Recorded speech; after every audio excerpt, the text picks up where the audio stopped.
Hello everyone, welcome back to another great episode of Raihana's Cuisines. Today we're not going to be cooking anything and I'm just going to be talking and talking and talking. Now, the reason I'm doing this video, I haven't done any videos like this because I really didn't think I needed to. This time I thought it was important to talk to you guys about, and it was fair to talk to you guys about why my voice has become a little hoarse while I'm doing my videos. And if you guys have been following me for a long time, there was a period where I was coughing a lot in the beginning videos. They were my older videos. Now I just kind of edit those out because you learn to edit. So basically, I have a little paper here, and I just want to make sure that I get everything. I've made some notes, but this video is about bronchiectasis. And I was diagnosed with bronchiectasis 5 years ago. That's when in the videos you will see that I was coughing a lot. And before I forget, thank you for everybody that was giving me the home remedies and stuff. But and then the disease completely disappeared for about 1.5 to 2 years. Until last August, it came back. And it came back with a vengeance. And I was very, very sick. My November, December of 2017 was just horrible. It was just, and it's now 2018. It's April. We still have snow, but I'm feeling a lot better. And I have had an amazing support system with my family, my parents, my husband's parents, my everybody, my sisters, my brothers, everybody out there, and especially my kids. So what is bronchiectasis? So I'm going to read up a little bit on it. So basically, bronchiectasis is a disease that causes damage to the lungs. Bronchiectasis is an inflammation of the bronchial tubes, which cause an increased amount of mucus to be built up in the airways. Now, healthy individuals are able to clear this mucus. What has happened with me is that the ciliary escalators are destroyed. Basically, they're hair-like they kind of bring up the mucus, and for other individuals, your body just takes care of it. For me, the mucus doesn't come out; it just sits there, and when it sits there, basically the body's reaction is to cough and get it out there. But the coughing is not a normal cough. It's a cough that goes on and on and on, and it's debilitating. It's very, very debilitating. I had broken ribs because of the coughing, and I had a lot of chest pain. Never ever had enough voice to even talk. So there's been a long period of time, where I would just be texting if I needed to, but could not talk because my voice would not come out. And so I am basically very much exposed to getting other types of bacterial infections because the lungs are weak. And my bronchiectasis is on my right lung. The bottom lung is, and basically it's damage to your lungs. And why did I get bronchiectasis? Why do patients have? Some people are born with bronchiectasis. Some people get diagnosed 5 years, 9 years. But for me, it was because I suffered from ulcerative colitis. I suffered 8 years of ulcerative colitis before I had my full colectomy, my total colectomy done with a temporary ileostomy, which means that I had a bag outside, and then I had to get that reversed. And I've been on a lot of steroids and all that kind of stuff. So I don't want to bore you on this, but the reason I'm doing this video is because I want to bring awareness to bronchiectasis. When I go out and somebody asks me, they'll say bronchitis, and they just don't understand, and it's not bronchitis. So, and this disease is not reversible. So I have to learn to live with this disease and basically adjust myself around people. And it has been very, very tough. It has been really tough. I basically locked myself up. I wasn't going out for the past, I would say, 4 or 5 months because, and if I'm still in the company of a lot of people and I start coughing, I get very uncomfortable. I just break a sweat because I'm so nervous. My coughs have been so bad at times where I'll probably cough and cough and cough, and I will basically pass out or faint. And I'll come back, but then I don't remember, that instance where I am, what I'm doing. So this is not something that is gonna go away. It's not something that I can take like lemon and honey and all that kind of stuff, and it's just going to be giving me relief for a couple days. It's not.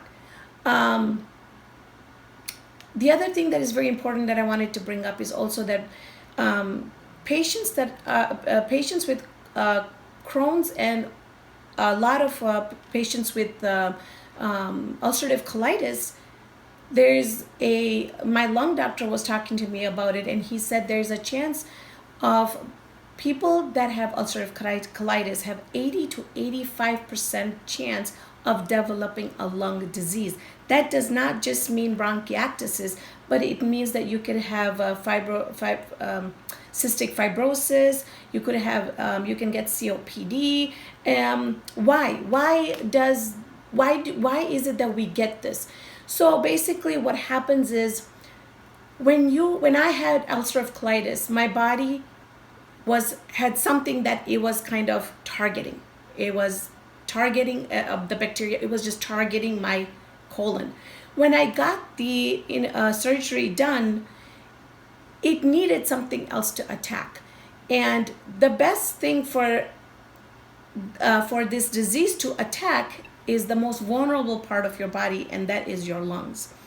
And so it has been really, really tough. And I just felt like it was my duty to really let you know what has been going on. I also would like to let you know that I'm not a doctor, I'm not in any healthcare. I just want to let you know that this is my experience with what has been going on with me. And if you have anything like this that's going on with you, whatever, do your own research. I had to do my own research before we could even get the diagnosis. It took us a year and a half from doctor to doctor, specialist to specialist to get a diagnosis.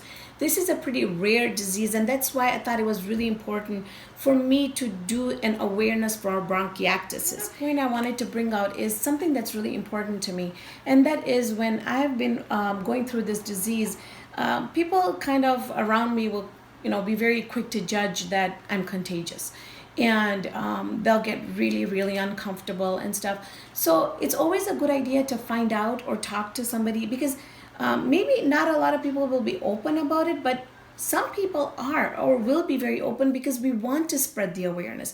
We want people to know that this can happen, and if there's anything that I can do to help, I would love to help. The other thing also that I would like to say is that when you get a diagnosis, do your own research, and don't be find out what the other treatment options are. Don't just stick with one treatment option or two. Also, if you really are interested in me talking about this bronchiectasis, I've been given a chest, it's a chest treatment. I do nebulizers. I do, so the chest nebulizer, the chest stuff, and then I'm on a lot of different medications and stuff. If you really, really want to know about these things, I would love to do a second part of this video and talk about it. And also, this was basically my first talking video. And I would love to know what you guys thought of this video. If you want to find out more about me, I would love for you guys to put down some questions, and I can do some Q&A, because, after passing 50,000 subscribers and almost at 73,000 subscribers, if you want to know about my personal life, I would love, because I feel like now I have a family out there. The last thing, I know this is becoming a long video, but the last thing I really want to mention that, everybody is going through something or another. Everybody. Be it health, be it financial problems, be it whatever it is. Never give up. Never, ever give up. Because I did. I gave up. I did stop making videos for a couple months. I did lock myself in my house. And I was down in the pits. It was awful. I'm a people's person, and I want to live, I want to talk, I want to enjoy life. And so I decided one day that I'm not going to let this thing beat me. I'm going to get up and I'm going to try and do the best I can, because if I can get up every morning, put my 2 feet on the floor, and do my everyday stuff that I can do. Even sometimes it's limited, but if I can do that, then I'm super thankful to God for where I am. Also, I thank God for what I have, because it has made me a person where I'm I feel for people. And so I thank God for, I don't think I would be the person I am today if I didn't have these diseases. And so, like I said, I've had my health, I've had lots of health problems, before I even hit age 30. So coping with all that and raising 3 kids, and then having my husband getting me to get into YouTube got me out of my depression, got me out of bed, and I am super happy. And I am so, so happy to have you into my life. I am so thankful, because every time somebody subscribes, every time somebody comments, you don't know, but my phone goes off, and I'm so excited to see the comments. And even if there's some comments that I get that in internet can be super, super mean. So, and that I've learned that.